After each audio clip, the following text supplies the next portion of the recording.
delitos cometidos por 4 ou mais pessoas, com previsão de pena máxima superior a 4 anos. Esses são alguns critérios usados pelo legislador para definir a formação de uma organização criminosa. No Brasil, esses grupos se articulam como uma espécie de empresa, com níveis de hierarquia e divisão de tarefas que são exercidas pelos integrantes. Acompanhe. Ação controlada. Possibilidade de confronto. Essa é a rotina da Polícia Federal quando se trata de combater organizações criminosas no país. Uma série de técnicas que a Polícia Federal utiliza. Ação controlada, interceptações, monitoramento, a questão da colaboração premiada, a colaboração de outros órgãos públicos na troca de informações. Então, são desde a vigilância, há uma série e, acima de tudo, inteligência policial. Isso tudo a gente pode resumir como sendo inteligência policial que depois é colocada na prática em campo. Mas nem sempre foi assim. Para que a Polícia Federal pudesse combater esses grupos, foi preciso que antes o Congresso Nacional aprovasse leis sobre o tema. Isso porque até 2012 não havia definição legal, mas o termo já aparecia no Código de Processo Penal. No ano seguinte, em 2013, foi publicada a lei que definiu os critérios para o reconhecimento de uma organização criminosa. Para a lei, a organização criminosa é a associação de 4 pessoas ou mais, estruturada, com divisão de tarefas, ainda que essa divisão seja uma divisão informal.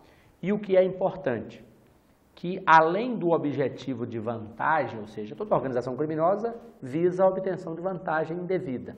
Mas o mais importante é que essa vantagem precisa ser obtida através da prática de crimes cuja pena máxima seja superior a 4 anos. Ou seja, não pode haver organização criminosa, então, para a prática de crimes com pena inferior a 4 anos. Criou-se um normativo na estrutura do crime de organização criminosa. A lei trata também de temas como a investigação criminal, os meios de obtenção de provas e as condutas de promover, constituir, financiar ou integrar, seja pessoalmente ou por intermédio de alguém, uma organização criminosa. Cada delito cometido pelos acusados resulta em uma pena diferente. Um exemplo é o crime de sequestro. A pena pode chegar a 30 anos de reclusão. O que se vê nos dias atuais é que a própria expansão do capitalismo e a globalização mundial, pela expansão da tecnológica, de comunicação, de remessa de valores, etc., ela propiciou um desenvolvimento muito grande do crime organizado. E para combater esse crime organizado, não só a justiça, o Estado, ele teve que se especializar. Ou seja, a criação de grupos, de unidades técnicas especializadas é muito importante, a cooperação jurídica internacional é de extrema relevância para o combate a esse tipo de delito, e a imediatidade da investigação, porque quanto maior o tempo entre o cometimento do delito e o início das investigações, maior é a possibilidade de que esses crimes saiam impunes. Agora, qual é a diferença entre as organizações criminosas e as quadrilhas? A organização criminosa e o crime de quadrilha, ele se diferencia. O crime de quadrilha é um crime autônomo, específico, para uma determinada providência ilícita, cometida, em regra, por 4 pessoas ou mais. Quadrilha é isso. Organização criminosa, como o nome já diz, ela é preparada. Ela se organiza para tanto com uma intenção permanente de cometer os crimes. E o ponto principal aqui é a Convenção de Palermo, que foi adotada pelo Congresso Nacional mediante decreto que aceitou o conceito e incorporou na legislação brasileira. E quanto tempo a Polícia Federal leva para fazer as investigações?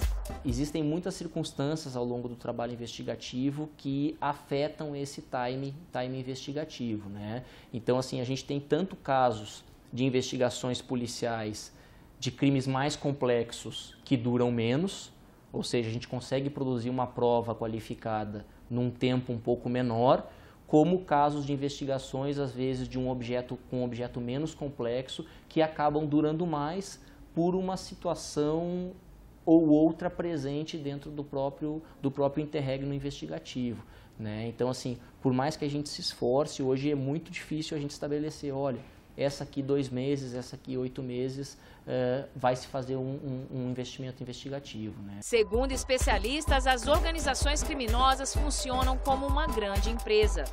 Cada integrante tem uma função. Eles realizam, inclusive, a contabilidade dos ganhos e as despesas do grupo. Nós podemos dizer, a partir da experiência, que as organizações criminosas se voltam para crimes de alta lucratividade.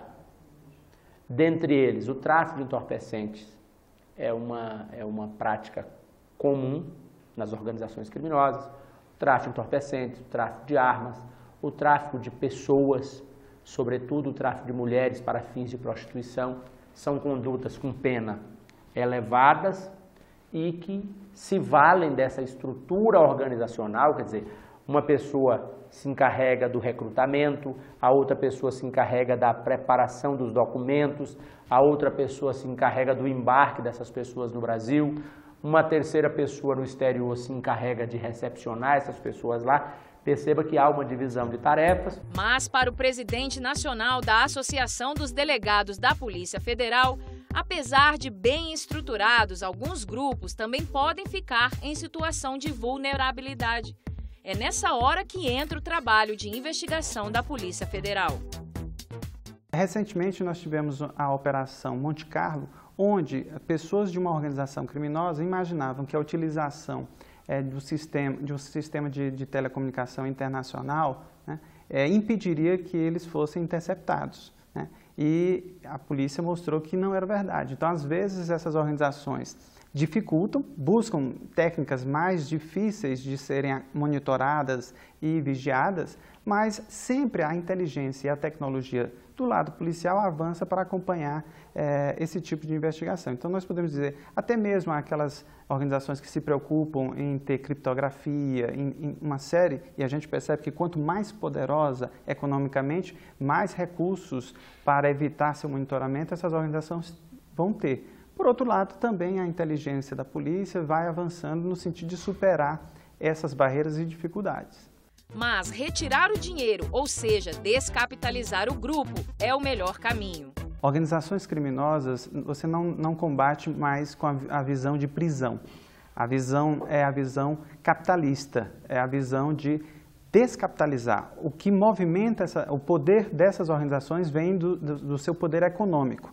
Então, com certeza, a melhor alternativa, a melhor técnica na doutrina policial é descapitalizar e, por isso, a recuperação de bens, patrimônios e recursos é tão importante no combate a esse tipo de organização criminosa.